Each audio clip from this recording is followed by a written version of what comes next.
Hello दोस्तों, आज 22 दिसंबर 2020 और 22 दिसंबर 2020 से जितने भी हरियाणा के करंट अफेयर क्वेश्चन बनते हैं हम सब इस वीडियो में डिस्कस करेंगे और साथ साथ उनके बारे में कुछ एक्स्ट्रा फैक्ट भी पढ़ेंगे। और लास्ट में आपके लिए क्वेश्चन देखते हैं कि तैयारी किस लेवल और पहुंच चुकी है और आप इस करंट अफेयर की पीडीएफ फाइल नीचे डिस्क्रिप्शन से भी डाउनलोड कर सकते हैं। तो चलते हैं पहले क्वेश्चन पर। क्वेश्चन नंबर 1 है, खेलो इंडिया यूथ गेम्स में कितने नए खेलों को शामिल किया गया है? तो खेलो इंडिया यूथ गेम में कितने और नए खेलों को शामिल किया गया है? ये क्वेश्चन इसलिए इंपॉर्टेंट है क्योंकि खेलो इंडिया यूथ गेम जनवरी 2021 में हरियाणा में होने वाले, इसलिए ये क्वेश्चन आपके लिए इंपॉर्टेंट है। तो उसमें 4 नए खेलों को और शामिल किया गया है। वर्तमान में अब 4 नए और खेलों को शामिल किया गया है खेलो इंडिया यूथ गेम्स में। इसके बारे में डिटेल से जान लेते हैं। खेल मंत्रालय ने अगले साल होने वाले खेलो इंडिया यूथ गेम्स में 4 देसी खेलों को शामिल किया है। हरियाणा में होने वाले इन गेम्स में अब गतका, मलखम, कलिक प्रयुटे, तांगता शामिल हो गए। यानी कि 4 खेल हो गए। आपको ये याद रखना इंपॉर्टेंट है, अच्छा से अपने एग्जाम में पूछ सकती है। और इसकी घोषणा की है केंद्रीय खेल मंत्री किरण रिजिजू ने कि 4 नए और खेल शामिल किए जाएंगे। और इन चारों खेल देश के अलग अलग हिस्सों का प्रतिनिधित्व करेंगे। करिपेट्टू की शुरुआत केरल से हुई थी, जबकि मलखम मध्य प्रदेश और महाराष्ट्र में सबसे ज़्यादा खेला जाने वाला खेल है। और अब खेलो इंडिया गेम का जिक्र हुआ तो इसके बारे में जान लेते हैं कुछ जानकारी, ताकि आपके एग्जाम में हेल्प मिल सके। खेलो इंडिया यूथ गेम वर्ष 2018 में खेल मंत्री कर्नल राज्यवर्धन सिंह राठौड़ द्वारा शुरू की गई थे। ये सन 2021 में खेलो इंडिया यूथ गेम हरियाणा के पंचकुला में होंगे, आपको याद रखना है। और ये हर साल जनवरी में खेले जाते हैं। खेलो India youth game 2020 Guwahati Assam में हुए थे, जहां पर पहला स्थान प्राप्त किया था महाराष्ट्र ने 256 पदक के साथ और दूसरा स्थान प्राप्त किया था हरियाणा ने 200 पदक के साथ। और अब की बार हरियाणा पूरे जोरों शोरों पर है कि वो पहले नंबर पर आना चाहता है। ये कुछ इंपॉर्टेंट जानकारी थी जो आपकी एग्जाम में हेल्प करेगी। दोस्तों, मैं आपसे भी कहता हूँ, अगर अपनी लाइफ में कामयाब होना ना तो अपने लिए एक टारगेट फिक्स करो और जी जान ला दो उसे पाने के लिए। आपकी लाइफ ऑटोमेटिक परफेक्ट हो जाएगी। चलते हैं नेक्स्ट क्वेश्चन पर। क्वेश्चन नंबर 2 है, हरियाणा के किस खिलाड़ी ने अमेरिका के विश्व विजेता जेम्स ग्रीन को फ्लोर रेसलिंग में हराया है? तो हरियाणा के किस खिलाड़ी ने अमेरिका के जेम्स ग्रीन को फ्लोर रेसलिंग में हराया है? तो राइट आंसर होगा ऑप्शन ए, बजरंग पुनिया ने अमेरिका के विजेता जेम्स ग्रीन को फ्लोर रेसलिंग में हराया है। और इस जीत के बाद बजरंग पुनिया को 25,000 रुपये का चेक भी मिला है, यानी कि 25,000 रुपये डॉलर का चेक भी मिला है। और अब इसके बारे में जान लेते हैं कुछ बजरंग पुनिया के बारे में। बजरंग पुनिया का जन्म 26 फरवरी 1994 को झज्जर के गुडान गांव में हुआ था। और 21वें राष्ट्रमंडल खेल 2018 में ये गोल्ड मेडल भी जीत चुके हैं। और एशियन गेम्स 2018 में गोल्ड मेडल जीत चुके हैं। और पद्मश्री 2019 से इन्हें सम्मानित भी किया जा चुका है।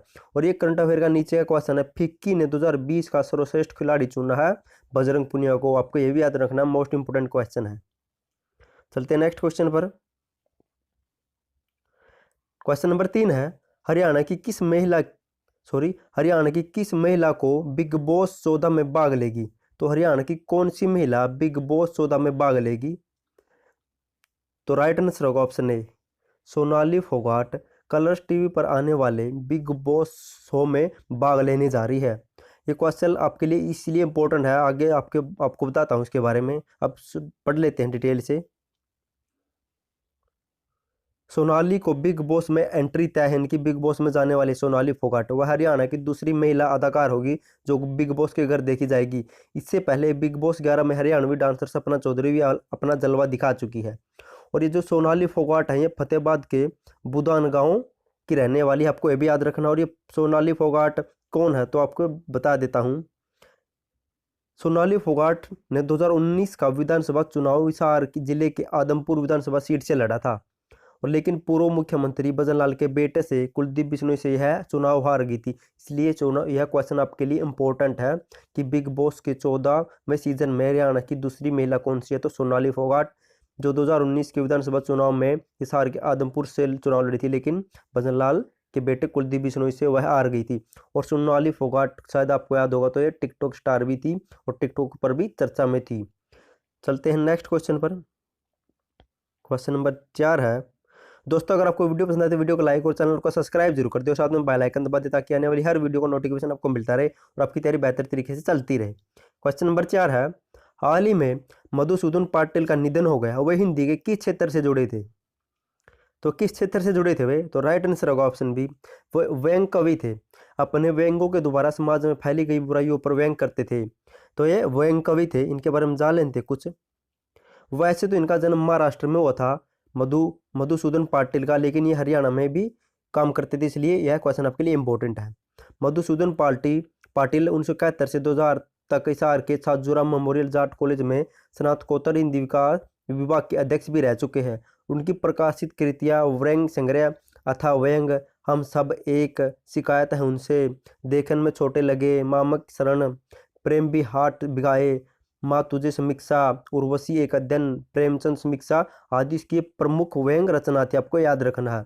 इन्हें माता कुसुम कुमारी अंतर्राष्ट्रीय हिंदी साधक, विश्व हिंदी सेवी सहशात्री सम्मान भी मिल चुका है, आपको ये याद रखना है।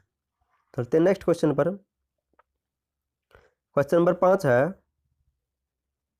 हरियाणा के किस व्यक्ति को रेसलिंग फेडरेशन ऑफ इंडिया का उपाध्यक्ष नियुक्त किया है? तो हरियाणा के किस व्यक्ति को रेसलिंग फेडरेशन ऑफ इंडिया का उपाध्यक्ष नियुक्त किया गया है? तो राइट आंसर होगा ऑप्शन डी, गजराज नागर को रेसलिंग फेडरेशन ऑफ इंडिया का उपाध्यक्ष नियुक्त किया गया है। गजराज के बारे में जान लेते हैं, लेकिन पहले इन ऊपर ऑप्शन के बारे में जान लेते हैं। ये अशोक कुमार पानीपत से है और इसे उत्तराखंड का डीजीपी नियुक्त किया है, आपको ये याद रखना है। और विजय सिंह वर्धन ये हरियाणा के मुख्य सचिव है और ये 34वें मुख्य सचिव, आपको याद रखना। और राजेश बिंदल जम्मू एंड कश्मीर के हाई कोर्ट के चीफ जस्टिस है, आपको याद रखना। अब गजराज नागर के बारे में जान लेते हैं। गजराज नागर फरीदाबाद के निपका गांव का रहने वाला है।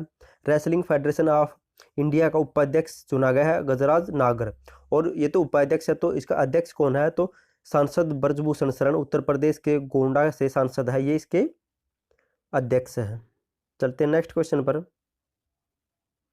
क्वेश्चन नंबर 6 है, हरियाणा की किस महिला खिलाड़ी ने जर्मनी के कोलोन मुक्केबाजी विश्व कप में गोल्ड मेडल जीता है?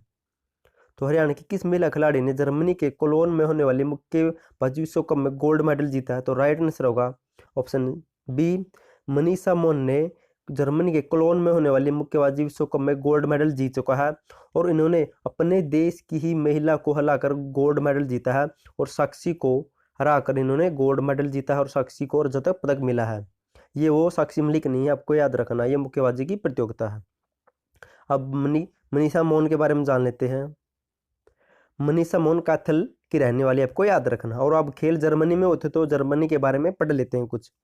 जर्मनी की राजधानी है बर्लिन, और जर्मनी का राष्ट्रपति है फ्रैंक वाल्टर स्टीमिनियर, आपको याद रखना है, और मुद्रा है वहाँ की यूरो। चलते हैं नेक्स्ट क्वेश्चन पर। किस जिले के होशियार सिंह द्वारा लिखित भंडारा सहमारा नामक पुस्तक हरियाणा साहित्य अकादमी के अनुदान पर प्रकाशित होगी? तो होशियार सिंह द्वारा लिखी पुस्तक भंडारा सहमारा हरियाणा साहित्य अकादमी के अनुदान पर प्रकाशित होगी, तो यह किस जिले के होशियार सिंह? तो राइट आंसर होगा ऑप्शन बी, होशियार सिंह भिवानी जिले के हैं, जिन्होंने भंडारा सहमारा नामक पुस्तक हरियाणा साहित्य अकादमी के अनुदान पर प्रकाशित होगी। अब इसके बारे में कुछ जान लेते हैं जानकारी। होशियार सिंह भिवानी के कनीना गांव के रहने वाले हैं। उनकी एक और पुस्तक थी उपयोगी पेड़ पौधे, उनकी ये पुस्तक ही शीर्षक था उनका, ने आयुर्वेद में नाम कमाया है, और हरियाणा साहित्य अकादमी द्वारा इस पुस्तक को 31,000 रुपये के लिए श्रेष्ठ कृति के रूप में भी चुना गया इनकी ये पुस्तक उपयोगी पेड़ पौधे।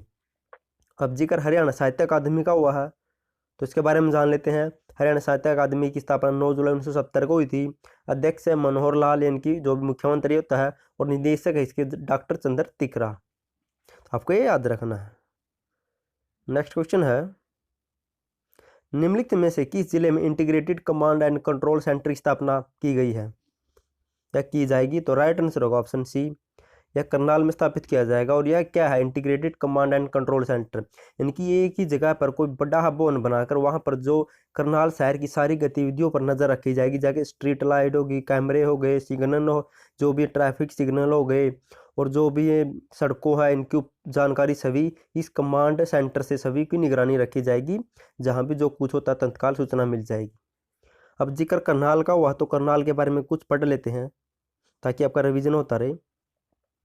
करनाल हरियाणा का पेरिस, हरियाणा का दान कटोरा भी कहा जाता है, और इसकी स्थापना 1 नवंबर 1966 को हुई थी। विश्व प्रसिद्ध लिबर्टी जूता स्थापना 1959 को हुई थी। हरियाणा ग्रामीण विकास संस्थान की स्थापना 1990 में हुई थी करनाल में। इग्नू केंद्रीय क्षेत्रीय विश्वविद्यालय की स्थापना 1991 में हुई थी। सालवन गांव है करनाल में, जिसे मेलों का गांव भी कहा जाता है, आपको यह भी याद रखना है। और हरियाणा का पहला सैनिक स्कूल जिसकी स्थापना 1961 में हुई थी करनाल के कुंजपुरा में। राष्ट्रीय डेयरी अनुसंधान संस्थान भी है करनाल में जिसकी स्थापना 1955 में हुई थी। केंद्रीय मृदा लवणता अनुसंधान भी है जिसकी स्थापना 1969 में हुई थी। मधुबन पुलिस प्रशिक्षण परिषद भी है जिसकी स्थापना 1973 में हुई थी। और एक क्वेश्चन और मोस्ट इंपॉर्टेंट है, हरियाणा का पहला डाकघर पासपोर्ट केंद्र भी करनाल में स्थापित है, जहां पर सबसे पहले पासपोर्ट सेवा बनाई गई थी डाकघर में। चलते हैं नेक्स्ट क्वेश्चन पर। दोस्तों मैंने पिछली वीडियो में आपसे क्वेश्चन पूछा था, बहुत से बच्चों ने राइट आंसर दिया होगा, thank you so much answer देने के लिए। आप ऐसे ही ले करो, आपका सिलेक्शन पक्का होगा। क्वेश्चन है, हरियाणा सरकार ने कितनी नई रोडवेज बसों को खरीदने की मंजूरी दी है? तो राइट आंसर होगा ऑप्शन सी, हरियाणा सरकार ने 800 नई बसों को खरीदने की मंजूरी दी है। साल 2021 की शुरुआत में आज 400 बसों को खरीदा जाएगा और जो बाकी बसें हैं उन्हें 2021 के लास्ट में खरीदा जाएगा और कुल मिलाकर हरियाणा रोडवेज में 550 बसें हो जाएगी। अब परिवहन मंत्री के बारे में जान लेते हैं। मूलचंद शर्मा हरियाणा के परिवहन मंत्री। चुनाव क्षेत्र है बल्लभगढ़ फरीदाबाद। इनके पास से विभाग परिवहन, खान एवं भू विभाग, कौशल विकास और औद्योगिक प्रशिक्षण और निर्वाचन इनके पास विभाग है। और आज का क्वेश्चन है, देखते हैं आपकी तैयारी किस लेवल पर पहुंच चुकी है। हरियाणा और किस देश के बीच में द्विपक्षीय गोलमेज सम्मेलन हुआ है? तो आपको बताना है हरियाणा और किस देश के बीच में गोलमेज सम्मेलन या वार्तालाप या बैठक हुई है। अगर आपको इसका आंसर पता तो कमेंट बॉक्स में कमेंट जरूर करना और डिटेल में लिखना ताकि आपको क्वेश्चन लंबे समय तक याद रह सके। थैंक यू सो मच दोस्तों आपका वीडियो देखने के लिए।